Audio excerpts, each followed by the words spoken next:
एक समय की बात है।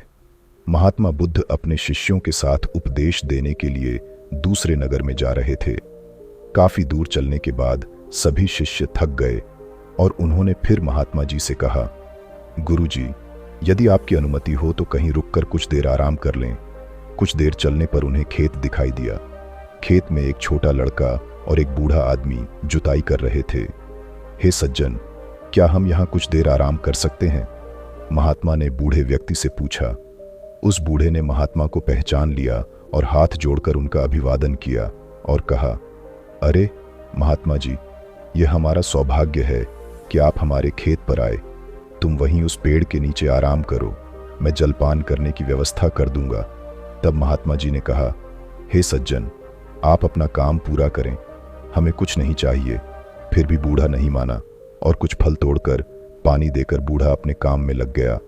फिर सभी शिष्यों और महात्मा जी ने फल और पानी लिया और सभी वहीं आराम करने लगे। फिर बूढ़ा आदमी अपना काम करता रहा।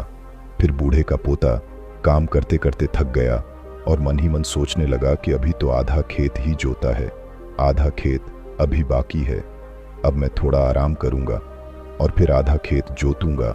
ऐसा सोचकर वह एक पेड़ के नीचे जाकर आराम करने लगा। पेड़ की ठंडी हवा से बूढ़े आदमी के पोते की आंखों पर असर पड़ा, लेकिन बूढ़ा आदमी काम करता रहा। फिर जब तक बूढ़े का पोता सोकर उठा, तब तक बूढ़ा पूरा खेत जोत चुका था। वह दृश्य महात्मा जी और उनके शिष्यों ने देखा। तब उनके शिष्य ने महात्मा जी से कहा, हे गुरुजी, इस बूढ़े व्यक्ति ने इतना बूढ़ा होने के बावजूद बिना आराम किए पूरा खेत जोत लिया, और दूसरी ओर आपका पोता इससे छोटा होने के बावजूद भी आधा खेत जोत कर आराम करने गया था। ऐसा उत्साह प्रशंसनीय है। ऐसा उत्साह उन बुजुर्गों में दिखाई दे रहा है और उसका पोता थकान से विश्राम करने चला गया। हे वत्स, तुम ठीक कह रहे हो, लेकिन ऐसा इसलिए हुआ क्योंकि वह बूढ़ा व्यक्ति केवल खेत जोतने पर ध्यान दे रहा था, शरीर की थकान पर नहीं। महात्मा ने कहा, लड़के का ध्यान खेत जोतने पर नहीं था, बल्कि अपनी थकान पर था। यह हमें सिखाता है कि अपना ध्यान हमेशा लक्ष्य पर रखें, कहीं और नहीं। इतना कहकर महात्मा जी और उनके शिष्यों ने बूढ़े को नमस्कार किया और अपने रास्ते चले गए। इस कहानी के माध्यम से हमने सफल जीवन के लिए ध्यान और समर्पण के महत्व को देखा। यह हमें याद दिलाता है कि अपने लक्ष्यों को प्राप्त करने के लिए हमें समय समय पर आराम करने की आवश्यकता है, लेकिन इसका मतलब यह नहीं है कि हमें अपने काम में आलसी होने की अनुमति है।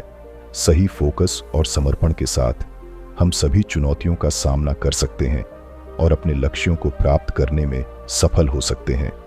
दोस्तों, आज की यह कहानी आपको कैसी लगी और आप इस कहानी से और क्या सीख सकते हैं? कृपया यह भी हमें कमेंट करके बताएं, और साथ ही अगर आपको ये कहानी पसंद आई तो चैनल को सब्सक्राइब जरूर करें, अपने दोस्तों के साथ शेयर करें। तब तक के लिए बाय बाय।